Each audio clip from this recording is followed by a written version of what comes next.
selamat datang semuanya. Selamat datang kembali di acara Hard Talk, hasil riset dan diseminasi Universitas Pajajaran yang merupakan kerjasama dari Direktorat Riset dan Pengabdian pada Masyarakat Universitas Pajajaran dengan Fakultas Ilmu Komunikasi.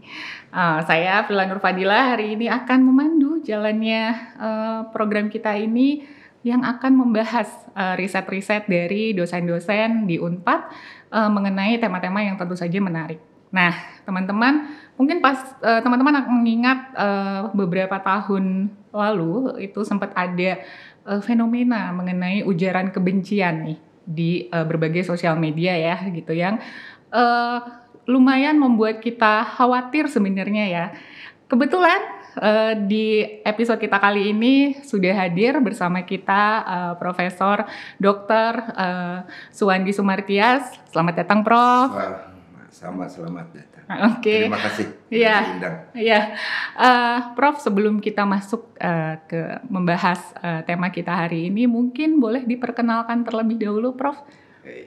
Terima kasih, Mbak Prila, atas waktunya.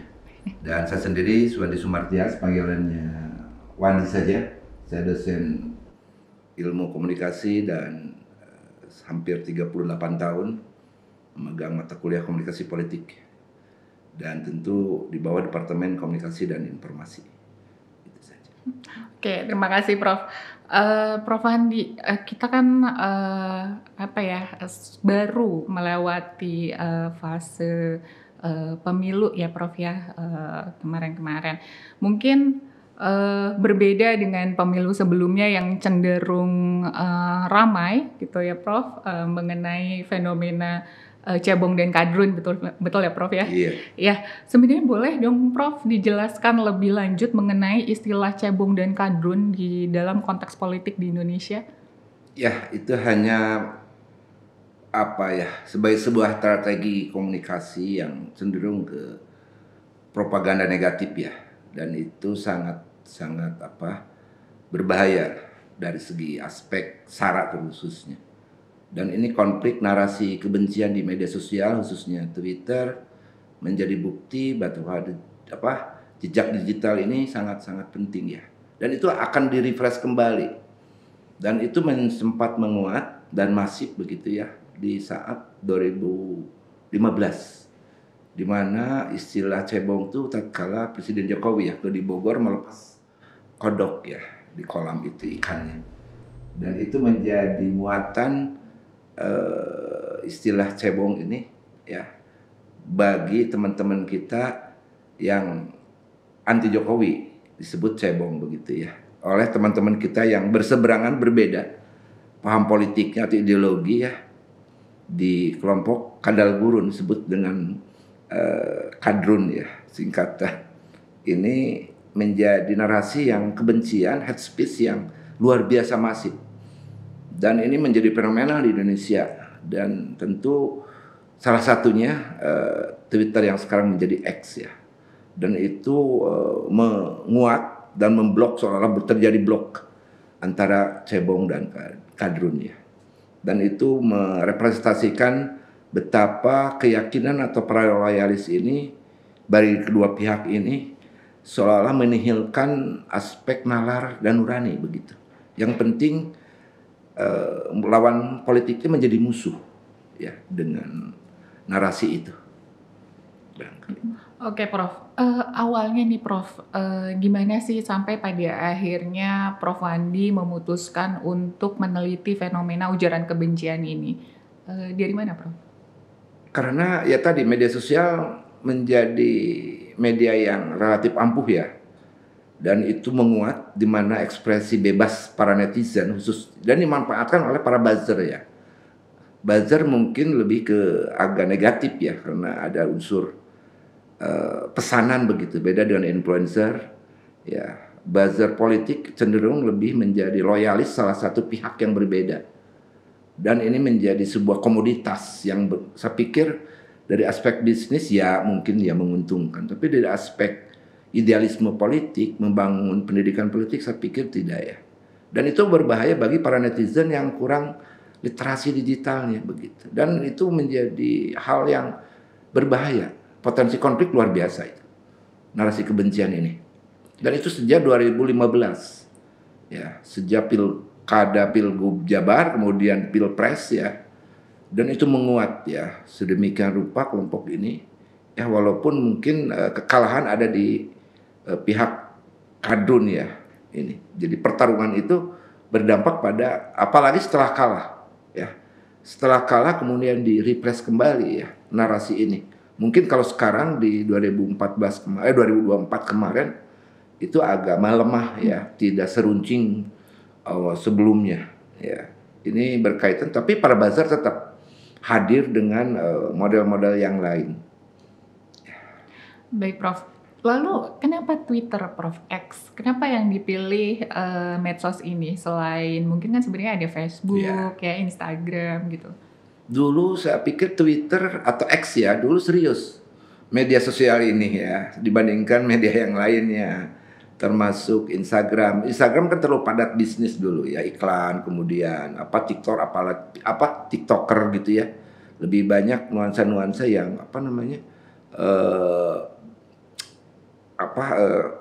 ke entertainment lah dua ini, atau bisnis ya. Dulu Twitter dipilih karena ini media paling serius menurut saya. Dan itu pengaruhnya luar biasa Twitter ini. Dibandingkan Facebook, kemudian WA gitu atau Instagram. Jadi kenapa dipilih X ini? Karena tadi ini forum media sosial agak serius begitu. Lalu dalam hal argumen nih Prof ya, argumen-argumen yang digunakan pada akhirnya, sebenarnya jenis argumen seperti apa Prof yang lebih dominan dari masing-masing sampel ini? Karena ini menyangkut media sosial kan narasinya sangat singkat ya. Jadi serang menyerang itu terjadi dan itu menjadi ikon simbolik ya. Jadi karakter cebong begitu ya, kemudian kadrun ini diolah sedemikian rupa untuk menyerang karakter masing-masing yang berbeda tadi. Jadi misalnya tentang keluguan begitu ya, kemudian karakter cebong seperti apa ya, kemudian IQ begitu ya, dan mungkin termasuk isu-isu yang lain tentang hoax-nya begitu ya. Dan jadi kental dengan hal-hal yang sangat sensitif ya. Jadi ini yang menyerang pribadi malah ya. Ini yang berbahaya menurut saya. Walaupun tidak sara banget, tapi ini setelah ngeblok, ini kebodohan-kebodohan atau kenaifan dari dua kelompok ini diangkat, kelemahannya ini, yang berbahaya itu. Oke. Lalu ada nggak sih Prof perbedaan strategi manipulasi yang digunakan baik dari pihak cebong ataupun kadrun yang tujuannya untuk menyebarkan kebencian tersebut? Jelas ya, jadi mereka juga para loyalis dari kedua pihak atau para sengaja memproduksi narasi ini mencari kelemahan masing-masing begitu ya. Narasi-narasi ini dibuat sedemikian rupa, misalnya anekdot dengan bajai begitu ya, dan anekdot-anekdot lain yang sangat mudah dipahami oleh masyarakat begitu. Ini yang mungkin dari segi aspek komunikasi, ingat bajai seperti apa sih ngeyelnya begitu ya. Begitu. Jadi ini hal-hal yang mungkin bagi netizen memang kreatif sih ya, tapi itu akan membahayakan teman lawan politik itu, saya pikir. Oke Prof, lalu untuk ada nggak sih Prof jenis kesalahan logika yang pada akhirnya kerap muncul dalam ujaran kebencian dari masing-masing kelompok ini Prof? Kalau kesalahan mungkin ya karena memang disengaja sih, bahkan mungkin tidak sesuai dengan fakta sih. Dan ini menjadi alasan kenapa ini karena tadi sih lawan politik dianggap musuh yang harus dimusnahkan, ini yang berbahaya. Bukan sebagai sebuah kompetitor, yuk bersaing sehat, tapi harus dihilangkan, dimusnahkan. Maka dicari simbol-simbol atau kata-kata yang menyerang begitu, melemahkan satu sama lain. Ini. Oke. Kalau saya baca sekilas nih Prof dari artikelnya Prof Wandi, di sini lumayan banyak konotasi penyebutan pada akhirnya konotasi negatif kata-katanya itu lebih banyak dikeluarkan oleh tim kelompok cebong ini ya. Itu gimana Prof? Iya, karena mereka juga itulah para loyalis atau yang disebut dengan buzzer ini sengaja memproduksi ini, dan itu akan bersangkut paut dengan modal ya. Siapa yang memodali? Ternyata kelompok cebong lebih kuat ya, dan itu berkorelasi dengan jargon kekuasaan. Ya, mereka juga punya modal begitu ya. Ini kapitalisasi politik terjadi di para perang ini, narasi ini. Semakin banyak modal dan didukung oleh kuasa, kelihatannya modalnya kuat, para buzzer pun kuat juga memproduksi itu. Iya. Ya. Kalau kondisi ini sebenarnya ada nggak sih Prof kaitannya dengan rendahnya literasi digital masyarakat di Indonesia? Sudah pasti satu sisi ya, para netizen tidak mau tahu atau tidak mau belajar. Dan juga kebodohan ini, keanaifan ini dimanfaatkan. Jadi ya inilah bangsa ini. Jadi kompleks juga sih, krusial ya. Satu sisi elit perlu panggung dan media sosial khususnya X menjadi alat kampanye black campaign ya. Sisi lain masyarakat juga perlu dan perlu rupiah ya, buzzer RP khususnya ya. Ini kan menjadi trademark juga di masyarakat buzzer RP ini. Dan ini olah-olah menjadi dilestarikan oleh para elit yang tidak mau. Memang teori dependensi menjadi kenyataan. Artinya masyarakat seolah disengaja ya literasinya tetap tertinggal begitu supaya bisa dimanfaatkan. Yang penting dapat duit. Seberapapun itu, apalagi para buzzer-buzzer yang memang sengaja cari kehidupan di situ. Oke. Lalu bagaimana nih Prof tanggapan Prof Wandi terhadap dampak negatif dari banyaknya budaya buzzer ini kan terus meningkat ya Prof ya. Terus lalu muncul akun-akun anonimus di media sosial terhadap iklim komunikasi kita di media sosial. Saya pikir tidak baik-baik saja. Kurang sehat, tidak argumentatif, nalar-nalarnya belum dibudayakan. Jadi ini perlu pekerjaan luar biasa, baik dari aspek sosial, pendidikan, begitu ya. Tidak bisa dibiarkan terus begitu. Karena potensi konflik akan melebar, konflik sosial ya. Dan tidak hanya di media sosial, di seharian juga mereka, oh ini bukan kelompok saya, dulu nyerang saya, itu dibongkar kembali. Ini dampak yang luar biasa, yang berbahaya menurut saya. Harusnya ada rekonsiliasi sih, yuk ketemu begitu ya, di mana ya saling-saling kalau bisa sih mengakui lah bahwa politik memang agak absurd ya, bias, kemudian banyak propaganda negatif. Memang tidak terjadi di Indonesia saja sih black campaign ini ya, di Amerika pun sama sih. Cuma ya tadi kalau beda Amerika para netizennya, relatif pendidikannya udah bagus ya, artinya nalar atau pendidikan literasinya udah bagus. Jadi apapun yang ini dia, dan hukum juga ditegakkan dengan baik sih. Jadi kehati-hatian untuk membuat konten juga lebih diperhatikan. Kalau kita seenaknya belum ada sih yang dulu masih musuh-musuhan di mana membuat narasi kebencian di kita kena undang-undang. Ini juga lemah. Mumpung kebahas di masalah undang-undang. Lalu bagaimana kaitannya regulasi dan juga UU ITE ini terhadap kondisi? Ada dua sih, KUHP juga udah satu ayat 156-nya. Kemudian pasal 45 di Undang-Undang ITE juga sama. Itu sudah jelas payung hukumnya. Lalu siapa yang menegakkan kan gitu? Siapa yang mengawasi begitu ya? Itu yang melaksanakan kembali ke aparat. Mana sih aparat yang masih relatif bisa dipercaya ya, tanda kutip ya, netral gitu ya? Ya paling tidak netral, tidak pro kuasa gitu. Ini yang sulit di kita. Apalagi terlibat ya di behind scene-nya. Ini yang berbahaya menurut saya. Lalu kalau misalnya dari platform media sosialnya sendiri, Prof, ada nggak sih sebenarnya aturan atau batasan dari hasil penelitiannya Prof kemarin? Batasan terhadap filterisasi mungkin ya Prof ya, terhadap hal-hal demikian. Ya ini yang belum terjadi ya, filterisasi ini. Siapa sih yang bisa jangankan untuk netizen begitu ya, di kementerian saja kemarin bocor, jebol dengan judi online. Kominfo mestinya mengawasi seluruh elemen kementerian yang berkait dengan narasi kebencian, harusnya kolaborasi dan menegakkan hukum. Tapi malah jebol di kementerian sendiri. Kan sebuah miniatur betapa bobroknya ya. Saya katakan agak sarkas ya. Sistem birokrasi, sistem penegakan, reformasi nggak jalan, SDM-nya juga rendah begitu ya. Jangankan berharap ke netizen begitu. Elitnya saja di birokrat seperti itu.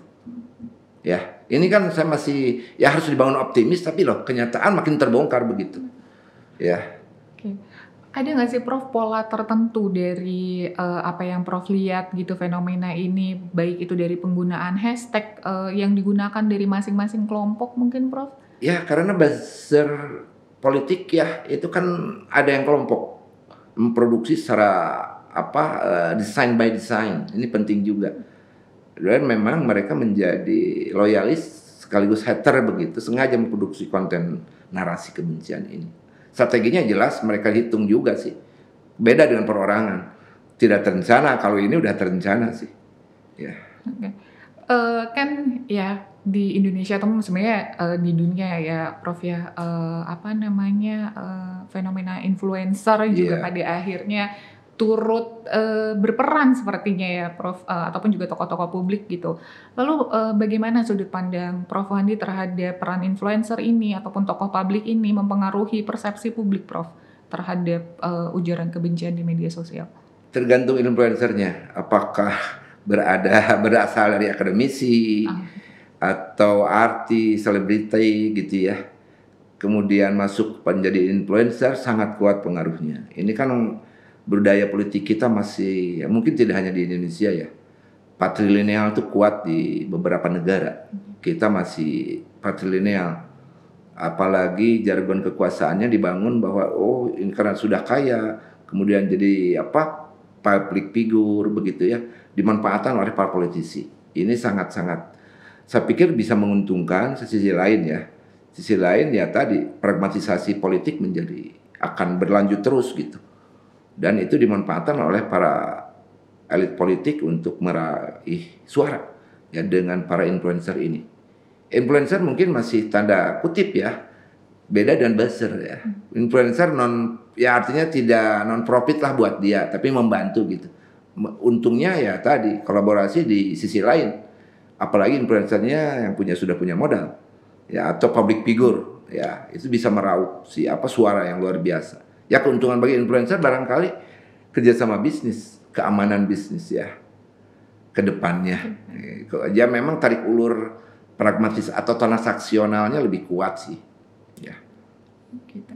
Baik Prof, lalu dampak dari polarisasi politik ini terhadap kehidupan sehari-hari masyarakat di Indonesia itu gimana Prof? Memang perlu riset berikutnya ya budaya politik kita memang kita sih baru di media sosial ya. Tapi saya bisa membayangkan budaya politik kita tetap tadi ya, keteladanan tetap kuat. Cuman ya tadi kembali lagi pragmatisasi atau fragmentasi para elit tokoh masyarakat dipecah sedemikian rupa. Ya, artinya para elit yang sedang berkuasa mencoba meraih tokoh-tokoh masyarakat, pemuda, budaya untuk tetap menjadi mendukung gitu ya. Dan itu dimanfaatkan betul ya tokoh-tokoh masyarakat atau tokoh ulama, tokoh agama begitu ya. Dan itu akhirnya menjadi sebuah kolaborasi, satu sisi bisa positif, satu sisi negatif. Negatifnya para tokoh masyarakat yang mestinya mengontrol kuasa termasuk media tetap saja nggak bisa kalau sudah di jaringan penguasa. Itu yang saya sayangkan. Jadi kalau Hegelian cerita tuh antitesisnya nggak muncul di kita. Walaupun mungkin presiden sekarang memang anti oposisi sih, media kita belum sih budaya politik kita. Ya, jadi masyarakat nggak kenal oposisi. Oke, lalu gimana nih Prof? Berarti maksudnya menanggapi dari pernyataan Prof sebelumnya, apakah pada akhirnya kerjasama pemerintah dengan platform media sosial ini bisa kita harapkan membentuk ruang online yang lebih positif, lebih sehat gitu Prof? Bisa sih. Ini menjadi kalau Habermas kan public sphere-nya tuh kita belum kuat sih. Tahun 60 di Amerika atau Eropa ya. Di kita mah belum terjadi. Karena belum tradisinya ya saya juga gagas kampus-kampus menjadi motivator atau inovator ya. Bagaimana platform media ini menjadi media public sphere yang argumentatif, betul-betul mengandalkan nalar, tidak menihilkan emosi begitu. Mudah-mudahan sih. Mudah-mudahan ya Prof ya. Kalau misalnya berdasarkan algoritma, sorry Prof, dari Twitter sendiri itu penyebaran konten ujaran kebencian ini seperti apa Prof? Kelihatannya menurun sekarang ya, kecuali kalau isu-isu yang sensitif ya. Ya, artinya tapi bagi mereka yang betul-betul loyalis sampai hari ini, tetap aja dibongkar lagi. Ya, kelemahan-kelemahan masa lalu ya. Dan karena jejak digital terus ya. Misalnya kasus Fufu Papa gitu. Boleh ya. Ini kan terus digoreng. Ya, bagi mereka mau apa, karena kemana? Bingung kita. Sebagai para netizen atau penikmat literasi digital mau kemana nih? Isu ini ujungnya begitu. Ya. Itu juga semacam ada sih hutan rimba begitu media sosial ini. Ya, apalagi dengan penegakan hukum yang sangat lemah. Ya. Lalu faktor budaya nih Prof terhadap penyebaran ujaran kebencian ini, gimana sebenarnya kaitannya budaya di Indonesia ini terhadap hal tersebut? Kita sudah loncat ya, berbudaya digital, media sosial. Kita istilahnya dapat hikmah luar biasa sih. Ya, lompatan media ini harusnya sih dibarengi dengan kebijakan negara. Harus hadir sih. Semua kementerian concern bagaimana demokratisasi online ini di masyarakat jangan sampai dibiarkan liar begitu. Harus ada regulasi, ada literasi, semua aspek pendidikan, politik ya. Harus dikawal dengan baik pendampingan ini. Jangan dibiarkan liar begitu. Termasuk konten-konten yang berbahaya, yang sangat sensitif begitu ya. Kan sekarang sudah bebas, siapa yang ngontrol? Anak-anak TK SD. Ya, betul, Bro. Ya betul, Bro. Sebenarnya maksudnya kembali lagi terhadap respon ujaran kebencian gitu, Prof, antara yang disampaikan secara langsung di kehidupan nyata dan juga secara online itu apa, Prof? Berdasarkan observasi yang Prof Wandi lakukan mungkin? Ujung-ujungnya kalau politik kan sangat cair, apalagi politik praktis ya, yang dulu bermusuhan lawan politik di panggung. Ingat kita lah 2024 kemarin, bagaimana wapres kita, salon Muhaimin gitu ya, bertarung dengan Prabowo di panggung ya. Kan di belakang akhirnya terjadi negosiasi. Itulah potret pendidikan kita. Satu sisi seolah-olah betul di panggung depan ya ada kebencian, di belakang ternyata ada negosiasi yang lain. Untuk mungkin tujuannya untuk keutuhan, untuk kolaborasi yang lebih baik gitu, untuk mengawal idealnya gitu. Bukan menambah beban perahu besar begitu ya. Oke, Prof. Iya. Lalu faktor-faktor apa sih sebenarnya, Prof, yang mendorong individu-individu atau pengguna-pengguna X misalnya untuk berpartisipasi dalam penyebaran ujaran kebencian ini, Prof? Saya pikir kembali ke lembaga filter mestinya ada sih. Kita belum punya. Ada sih beberapa yang dihapus begitu ya.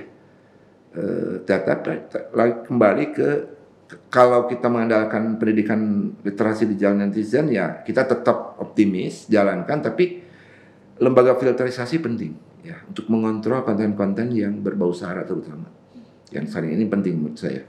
Dan saya pikir para elit pun jangan sampai harus jadikan teladan sih, tidak mudah memanfaatkan para buzzer yang berbahaya. Saya pikir itu lebih penting.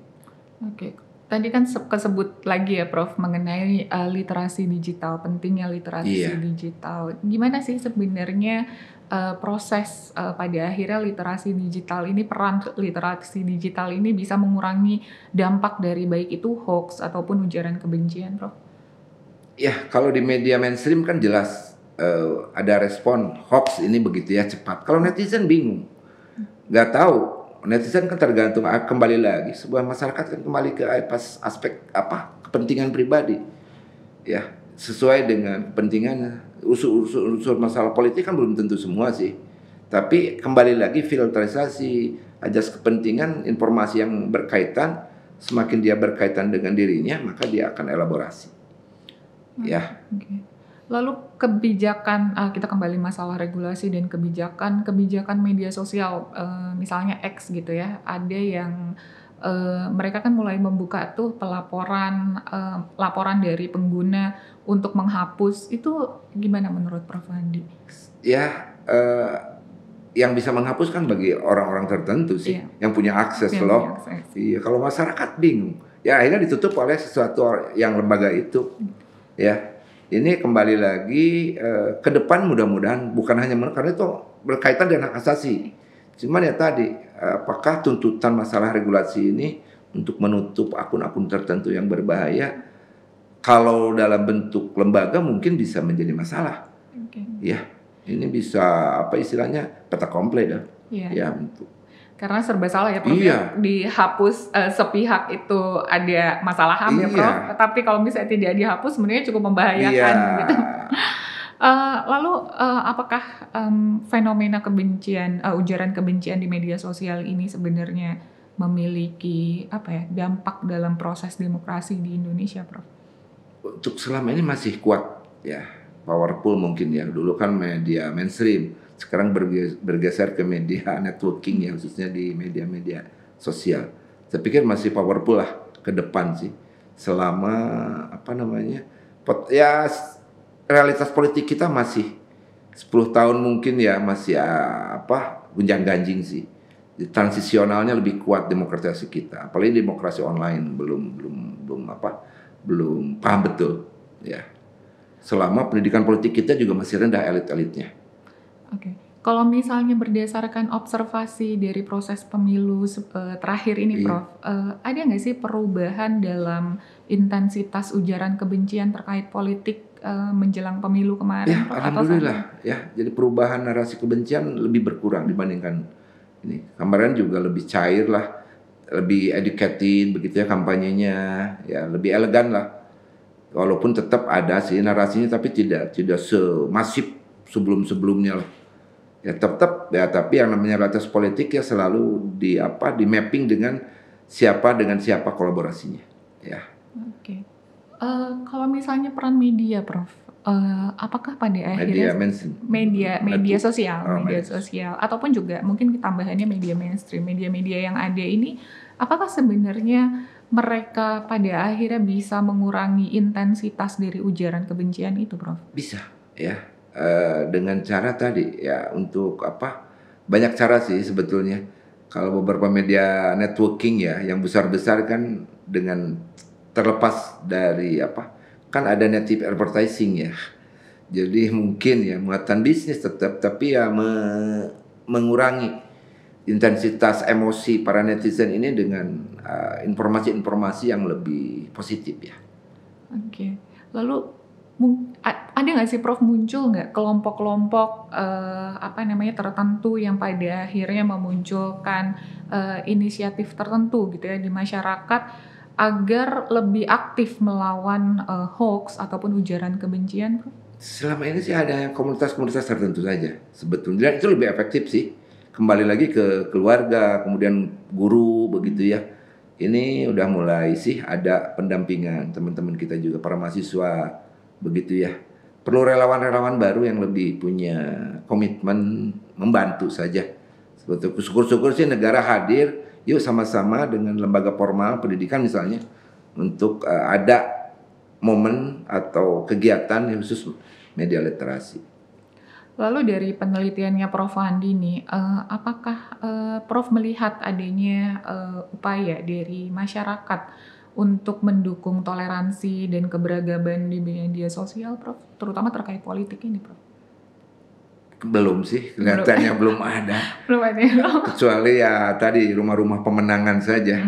Dan itu dimanfaatkan sedemikian rupa untuk ya namanya pemenangan sih, dan berbagai cara. Okay. Ya. Yang penting menang dulu Prof ya. Mungkin ya, supaya nanti setelah menang bisa menyampaikan aspirasinya dengan lebih baik gitu ya Prof ya. Prof, satu pertanyaan terakhir. Mungkin rekomendasi yang bisa Prof Wandi berikan untuk meningkatkan kesadaran dan juga tanggung jawab pengguna media sosial terkait konten ujaran kebencian ini seperti apa Prof? Satu ya, yuk kita bareng sama-sama sebagai civil society, masyarakat sipil, para netizen gitu ya. Belajar untuk merefleksikan, hati-hati membuat konten begitu ya.